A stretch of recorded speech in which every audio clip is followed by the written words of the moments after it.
Ben non, il n'y a pas qu'à la CAQ qu'il y a des changements. Il y a en Abitibi-Témiscamingue le conseil de bande de Kitsisaki qui confirme la suspension de 14 de ses employés et le déclenchement d'une enquête par une firme indépendante en droit du travail dans la foulée de la crise politique qui sévit dans la communauté. Plus tôt ce matin, la directrice générale de la communauté de Kitsisaki, Mme Doris Papati, s'est vue refuser l'accès à une réunion du conseil de bande qui se déroule à huis clos au Forestel à Val-d'Or. Rappelons qu'à la fin mars, un groupe de citoyens et la directrice générale s'étaient rendus à Ottawa pour dénoncer les agissements qu'ils considèrent toxiques de la part des élus de la communauté. On ne peut pas être sanctionné quand on dénonce des abus de pouvoir, des power trips, des injustices aussi. La démocratie à Kitsagik, là, pour remettre de l'ordre, là, elle va être difficile à relever. Pourquoi? Parce que c'est toute sa famille immédiate qui s'ingère. À partir d'aujourd'hui, moi, là, qu'est-ce que je réclame? Que les services se rendent à la communauté. À partir de là, nous, là, le blocus qui saisse, là, on a mis des choses en place pour faire la lumière de cette situation-là. D'ailleurs, dans une déclaration écrite, il y a le ministre québécois responsable des relations avec les Premières Nations et les Inuits, Yann Lafrenière, qui mentionne avoir eu 2 rencontres la semaine dernière, l'une avec les membres du conseil de Kitsisakik et l'autre avec leurs opposants. Il leur a rappelé son inquiétude concernant l'accès des membres de la communauté à des services tels que les soins de santé. Il invite donc les membres de la communauté à trouver des solutions. Il tend également la main à son homologue du gouvernement fédéral pour qu'il puisse les soutenir dans leur recherche de solutions. Et budget fédéral, hier, dans la région, les réactions sont mitigées. Un déficit de 40 milliards de dollars est prévu pour l'an prochain, mais pas de plan de retour à l'équilibre budgétaire. Kimberly Hall. Les Témiscabitibiens rencontrés dans la rue sont divisés face au budget fédéral déposé par la ministre des Finances, Chrystia Freeland. Je pense qu'il serait temps qu'il se passe quelque chose au niveau de l'épicerie. Là. Ça cesse d'augmenter, puis les salaires ne suivent pas de toute évidence. Là. Je pense qu'il y a une grosse problématique là-dedans. C'est correct, là. Il a décidé de dépasser un peu, là. C'est bon. Les affaires pour les dents, puis tout, là, c'est correct, ça. Je trouve que c'est toujours... on est toujours plus dans le déficit que d'autres choses. Il n'y a pas vraiment l'avantage. Il est diplomate, il fait bien l'affaire. La Chambre de commerce et d'industrie de Rouyn-Noranda se dit satisfaite des mesures mises en place pour améliorer l'offre de logement. Par contre, on se dit déçu du manque de mesures pour alléger le fardeau fiscal des entreprises. Pour les petites entreprises, il n'y a rien d'annoncé pour le soutien aux petites entreprises.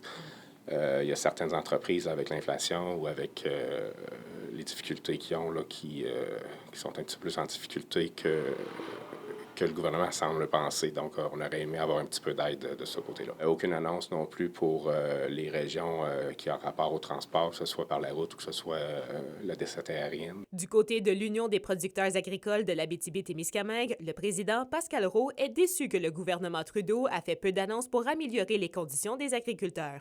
De plus, aucune mesure concrète n'a été mise en place pour lutter contre les changements climatiques. On s'attendait à un peu plus, là, surtout que le gouvernement fédéral fait des annonces un peu partout dans toutes les sphères d'activité, sauf en agriculture, on dirait. Au niveau du coût des intérêts, là, je pense qu'il y aurait pu avoir de quoi, qui aurait pu se mettre en place. Les entreprises agricoles, il y aurait une baisse de revenus nets là, d'à peu près 50 % en 2023, puis de 85 % en 2024. Là. Kimberly Hall, RNC Nouvelles. 2 ans après son annonce par le ministre de l'Éducation, les travaux d'agrandissement de l'école primaire Le Prélude à Rouyn-Noranda sont débutés.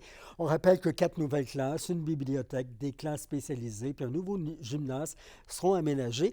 Des améliorations aux bâtiments actuels sont prévues, notamment le remplacement complet de l'enveloppe extérieure. Et le ministre régional Jean Boulet souligne l'implication d'une bénévole rouyn-norandienne dont l'implication est remarquable depuis 21 ans auprès de ses concitoyens. L'engagement admirable à la Maison des soins palliatifs Lonvol de Mme Lucille Bolduc, 90 ans, est mis en lumière par Québec avec la 27e édition des prix Hommage bénévolat Québec. Vous avez quel âge? 91. 91, là. Quand ça? Mais l'âge, c'est rien, ça. Ils sont en forme, là, c'est rien. Pour être en forme, il faut faire des activités. Vous avez essayé de quitter la maison? Non, j'ai essayé de voir si quelqu'un voudrait me remplacer puis serait capable. Parce qu'il faut toujours être présente quasiment. Puis moi, je sors à peu près jamais, là. C'est pas le fun de ne pas faire de bénévolat. C'est pas le fun de rien faire. Puis il en manque. Il faut en avoir d'autres bénévoles. Parce que là, ils vont 3 semaines des mêmes. Puis s'il y en aura plus, bien, une semaine de temps en temps. Parce que quand on en manque, ils sont partis en congé, là, c'est difficile des fois. On vous a rendu un bel hommage hier. Comment vous vivez ça?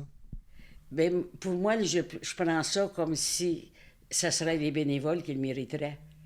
Parce que si je les avais pas, je ne ferais pas du bénévolat, je ne pourrais pas y aller tous les jours, moi. C'était émouvant de recevoir ce prix-là du gouvernement? Oui, oui. Quand ils m'ont nommé pour m'en aller en avant, là, j'ai dit, il ne faut pas que je broye là. Parce que je suis pas une broyade d'avance. Mais là... C'est quoi le travail d'un bénévole? Le travail, il y a qui sont aux soins. Quand ils aident à la préposée, à donner des soins aux malades, faire le repas, faire le ménage de leur chambre tous les jours. Puis il y en a d'autres qui font du lavage. Cette année, là, ils ont fait dans un an 787 brassées de lavage. Ils sont 7 sur l'équipe. C'est un travail intensif, là, quand même. C'est un gros travail.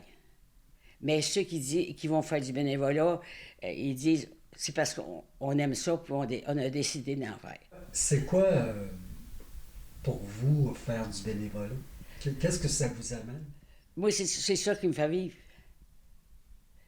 Je me dis, pourquoi pas aider les autres? Parce que, premièrement, j'étais jeune quand j'ai décidé que je ferais du bénévolat. Vous avez travaillé à l'ouverture de la maison L'Envol. Oui. Vous voyez le temps qui passe. Est-ce que vous avez l'impression de faire du bien au monde? Oui, c'est sûr qu'on aide. Puis ils nous le disent. Puis souvent, je reçois des messages, là, puis ils disent arrêtez pas ça, là. Essayez qu'il y ait toujours des bénévoles. Là. On a vécu, mettons, quand le père ou le mère, la famille, puis ils ont apprécié ça. Vivre sans la maison L'Envol, puis sans faire de bénévolat, c'est-tu possible? Je sais pas. En tout cas, c'est ça qui me fait vivre. Merci, Mme Bolduc. Puis on est heureux pour vous, puis je vous félicite au nom de tous les gens qui auront le plaisir de vous rencontrer, vous et vos bénévoles, à la maison L'Envol. Parce que je pense que c'est une façon de se faire du bien avant de partir. Merci.